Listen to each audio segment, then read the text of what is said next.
आज तो ईवीएम से चुनाव नहीं होगा, पेपर बैलेट से चुनाव होगा। किसी की औकात नहीं है, हिम्मत नहीं है जो पेपर बैलेट से चुनाव होगा। रास्ता बैलेट पे कैसे चुनाव होगा? अरे मैं आपको ऐलान क्या बताइए? ऐलान की बात ही नहीं है ना, पेपर बैलेट से ही चुनाव होता है, ये कानून है। ऐलान क्यों करना है? नहीं है। ईवीएम का सेक्शन मैं आपको बता चुका हूँ 61A, आप सभी पढ़ लें। ईवीएम का चुनाव कराने का कोई प्रावधान नहीं है, पेपर बैलेट से चुनाव कराने का प्रावधान है। जहां कहीं एक दो कॉन्स्टिट्यूएंसी में ये लिखा हुआ है 61A में, कहीं इलेक्शन कमीशन को ऐसा लगता है कि यहाँ पे पेपर बैलेट से चुनाव नहीं कराना चाहिए, वहां पर ही सिर्फ ईवीएम से चुनाव कराया जा सकता है, प्रावधान ही नहीं है कोई। आप लोगों ने कांग्रेस के सामने एक शर्त रखी थी, क्या उस शर्त पूरी हुई? आज 3 तारीख है, बिहार में रैली हुई है, वहाँ से ईवीएम को लेकर कोई ऐलान? देखिए, हम देश की जनता है, हम मालिक हैं, हम किसी के सामने शर्त नहीं रखते। हम आदेश देती है देश की जनता और वो सब वो करते हैं जो ईमानदार नौकर होते हैं, देश की जनता का आदेश मानते हैं। नहीं, आप लोग कांग्रेस के साथ आंदोलन कर रहे, प्रेस कॉन्फ्रेंस कर रहे थे, भानु प्रताप जी ने शर्त रखी थी कि वो गांधी मैदान में जो रैली हो रही है वहाँ से ऐलान होए, कांग्रेस ऐलान करे कि ईवीएम बैन होनी चाहिए। देखिए, कांग्रेस ने ये ऐलान 2018 में अपनी वर्किंग कमेटी में, जब राहुल गांधी जी प्रेसिडेंट थे, तभी कर दिया था कि कांग्रेस वर्किंग कमेटी 2018 के अपने रेजोल्यूशन में पास कर चुकी है कि ईवीएम से नहीं पेपर बैलेट से चुनाव होंगे।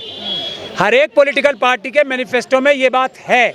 हर एक पॉलिटिकल पार्टी बीजेपी समेत ईवीएम का विरोध कर चुकी है। तो जो अपनी बात से पलटता है उस पर विश्वास करना सबसे बड़ा बेवकूफ़ी का काम होता है।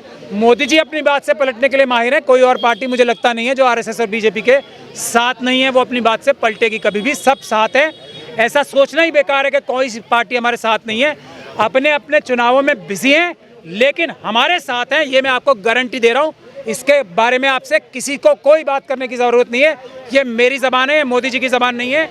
एक एक पॉलिटिकल पार्टी जो आरएसएस और बीजेपी के साथ नहीं है वो ईवीएम के खिलाफ है। अब क्या डर सता रहा आप लोगों को? क्या जिस बेंच के पास ईवीएम वाला मामला है वहाँ सुनवाई होगी? देखिए, अगर आंदोलन और मजबूत होगा तो सुप्रीम कोर्ट की ताकत बढ़ेगी। हम लोग सुप्रीम कोर्ट को ताकत देने के लिए सुप्रीम कोर्ट के बाहर कई आंदोलन कर चुके हैं, जल्दी एक और आंदोलन करेंगे। 21 तारीख डेट है, उससे पहले सुप्रीम कोर्ट पे भी बड़ा आंदोलन करेंगे। ये भी मेरी जबान है, वादा। मैं वही बात कह रहा हूँ कि ईवीएम से नहीं होने देना। आप जनता को क्यों भटकाना चाहते हैं?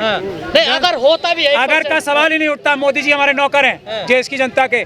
अगर का इलेक्शन कमीशन हमारी नौकर है, अगर का क्या सवाल है? तो आप गारंटी ले रहे हैं? अगर का मैं नहीं, देश की जनता ने गारंटी ली है। मैं एक छोटा सा सिपाही नौकर हूँ देश की जनता का।